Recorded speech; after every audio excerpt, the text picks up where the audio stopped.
Dear gossip girlies, story seekers, let's get ready for this week's deep dish. On Cocoa Confessions with Kate, your anonymous stories come to the surface. We'll laugh, we'll cry, and you will definitely experience some secondhand embarrassment. So grab your cocoa and cozy up. Hi and welcome back. It's me, Kate, and we're here for another episode of Cocoa Confessions. I don't have my usual spectators in my room. If you haven't noticed, curtains shut. It is evening time. And I woke up feeling like I'd been hit by a bus this morning. If you know that feeling, it's just where your entire body is so achy and run down and things. So I ended up sleeping in, which meant I missed classes, which was fine because it just was. I needed a sick day. And then obviously I had a very restful day. Had my lab that I couldn't miss for class, and then the girls had training for netball and went to the gym and things like that. So it's just me tonight. So you're just getting my reactions, and I'm talking just you and me today. So let's spill some tea. And if you haven't already, make sure you go sit somewhere comfortably. Get your drink of choice, your weapon of choice. I don't have hot cocoa today because, to be completely honest, I think my milk is off. And I'm heading home this weekend. And I did no groceries this week because I was able to live off the land for 3 nights. So I'm very sorry, but we have the cute little hydro flask that is being used for the drinky drinks today. Ignore me. My flash on my phone camera just turned off, and it turns out it's because my phone's gone low battery and it's not allowed to use my camera light while we do it. So let's hope that my phone survives enough while we do this. So let's get into it. Our lucky number wheel has drawn us 2 new entries this week, and I'm starting to run low on entries, so I'm getting a little bit worried. So if you haven't already, please share your stories if you want this series to go on a little bit longer. But once we run out of stories, that's the end of Cocoa Confessions.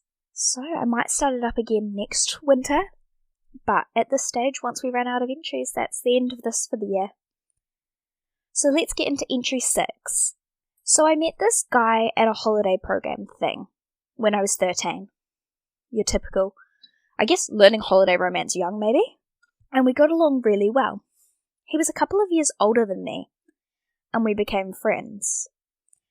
Okay, so if he's a couple of years older, we're talking 13 and 15. That's not too bad, but for friends it's fine, I guess. At this time, the only social media I had was Musical.ly/TikTok. Oh, I loved Musical.ly, man.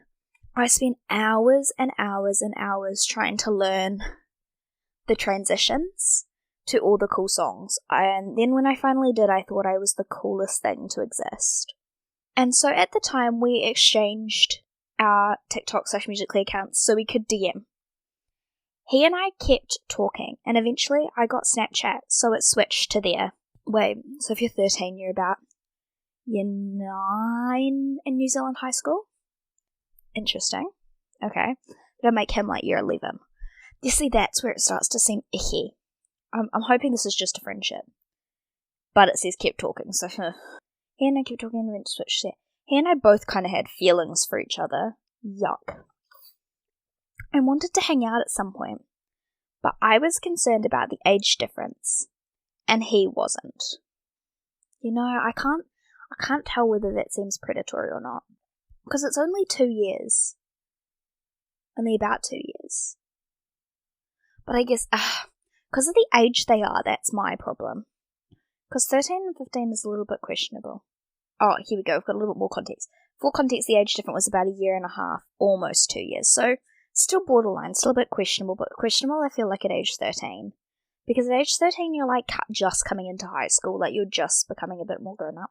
Whereas age 15, you're partway through high school already. But what stopped all of this at once was when he told me he liked me because I had big boobs and a big butt. I just sigh for the sake of men. It's one thing to think it, but it's another thing to say it. And to a 13-year-old. Imagine. And I'm going to say from the fact that only had Musical.ly and Snapchat that we've got a relatively innocent 13-year-old on our hands. Because that's horrific. Males are horrific. Just because you're 2 years older doesn't make it okay to say these things. That's okay. As a 13-year-old, I was horrified and blocked him. And in the end, he moved to my school the year after, from a private school, and I pretended I had no idea who he was. Well, he wouldn't be your year, so it's not like you'd be running into him. But even then, this guy seems like a complete ass. Let's just say, ladies, we don't want men who tell us that they like us for big boobs or a big butt, because just, people are questionable, man. So freaking questionable. Okay, and then we've got entry 16. They're relatively short entries today, but we might have something more to do, overclick stuff, to discuss. I was seeing this guy for a few months, strictly as friends, and things were great. I feel like we're starting off with similar vibes to the last one. It's giving friends to more. We had good chemistry, so we're talking like friends with benefits. Fast forward, he finally wanted to make it official. So we had our date at Sky Zone. I don't know what Sky Zone is. If anyone knows what Sky Zone is, can you please DM me? Because I want to know. Because in my mind, I think of Sky Zone. Sky Zone sounds like the name of a trampoline park. Be quite a cool trampoline park, to be honest. He ended up losing his phone. He was pretty pissed the whole way home. To be fair, if I'd lost my phone, I'd be pretty pissed too. I have so much stuff on my phone, and I get so paranoid that I'm going to leave it or somebody's going to steal it. Think about my entire camera roll. Like, a good chunk of it's backed up. But think about what's not. Like, at the end of the day, it's not the end of the world, but it is. Fast forward to the next day. He barely texted me after getting his new phone. That's suspicious. The next day, I pull into my driveway. His car is in the driveway, but he wasn't in there. I walk into my house, and he's sitting on my couch. What? I guess if you've been friends for a little while, like you've been friends for a few months, as friends, I guess he would have been over to your place, that's fine. Then you've become official, but then he ghosts you. And then he's in your house, and he let your dogs out of their crates. Sorry, I'm just reading the next line. He asks if we can talk. Apparently, after getting his new phone, it made him miss his ex. Can somebody make that make sense?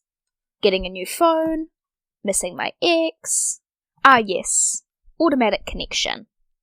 There's not up there for thinking, down here for dancing. Not my consents team. Men don't make sense to me, and I'd just like to continue to say that. And they got back together, but he wanted one more day with me. It's horrifying. The fact that he was entitled to one more day with you. He asked if we could cuddle one last time. Girl, I hope you said no, because that is just extremely questionable. And he's just a giant walking red flag. Probably the weirdest way I've been asked out, dumped, and house broken into the span of 48 hours. Dude was pretty funny though. It's pretty funny that he thought he could just break into your house, let your dogs out, get back with his ex, still expect you to have one last cuddle with him. All in 48 hours? So, asked out, dumped, house broken into, dogs let out, lost phone, new phone, got back with ex, all in the span of 48 hours. Sorry, I just need a minute or 300 minutes to process that, because, what? At least he was funny, but then you also didn't exactly get to experience a whole lot of that funny. Wow, those are some slightly questionable confessions, and kind of sucks to be you. Sucks to be me sometimes too, I swear.